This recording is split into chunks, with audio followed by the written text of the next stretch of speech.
Arrogant nurse. Refuses to help homeless man. Learns his real identity. Too late. City Hope Hospital was buzzing with activity. Patients and visitors hurried through the hallways. Doctors rushed from room to room, and the smell of antiseptic filled the air. Among the staff was Nurse Claire, a woman who had built a reputation for her efficiency, but also for her sharp, dismissive attitude toward patients she deemed unworthy of her time. Late one rainy evening, a frail, scruffy-looking man walked into the ER. His face was pale, his clothes soaked from the storm, and he clutched his chest as he struggled to breathe. He shuffled to the reception desk, where Claire stood, typing away on her computer. "Excuse me," the man wheezed. "I need help. I think it's my heart."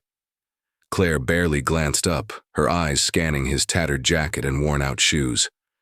"We're very busy," she said curtly. "If you can't pay, you'll need to go somewhere else. This isn't a free clinic." The man's face crumpled with disappointment, but he didn't argue. Instead, he turned and slowly walked out into the rain. What Claire didn't know was that this seemingly homeless man wasn't who he appeared to be. Within hours, her life, and the reputation of the hospital, would change forever. The ER was chaotic as usual. Nurses and doctors moved quickly, tending to patients in varying states of distress. Claire, though competent in her role, had grown jaded over the years.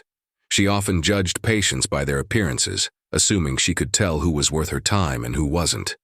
The man she turned away had looked like countless others she had dismissed before.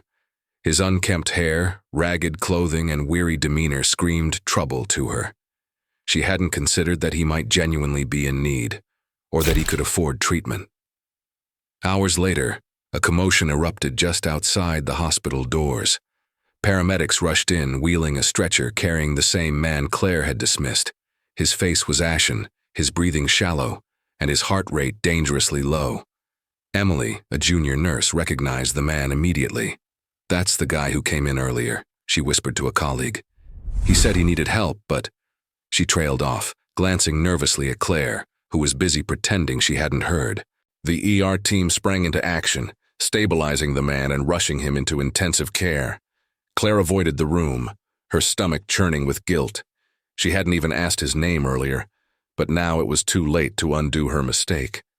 As the night went on, the hospital buzzed with whispers about the man in the ICU.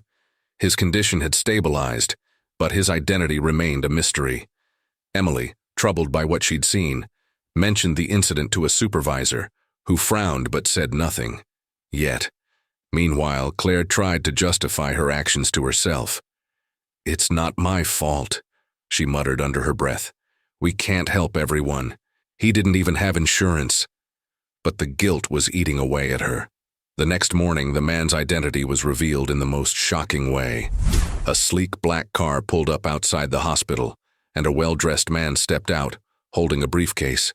He introduced himself as Charles Hayes, the attorney for Robert Hayes, the billionaire founder of the Hayes Foundation. The hospital staff heard the name. They were stunned.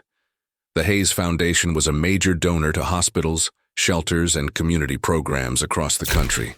The man Claire had dismissed as a homeless vagrant was actually Robert Hayes, testing the system he had spent his life funding. Claire's face turned pale as she overheard the conversation between the lawyer and the hospital director. She knew she was in trouble.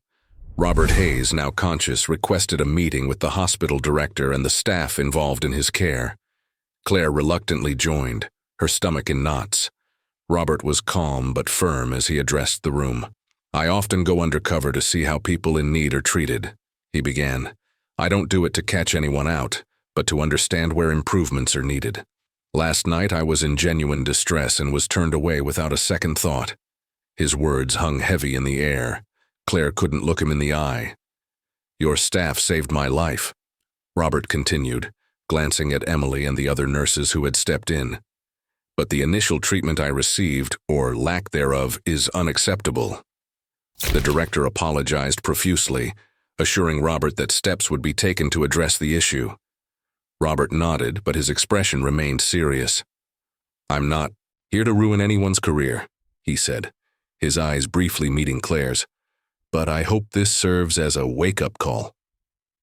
The hospital administration took immediate action, implementing mandatory training on empathy and bias for all staff members.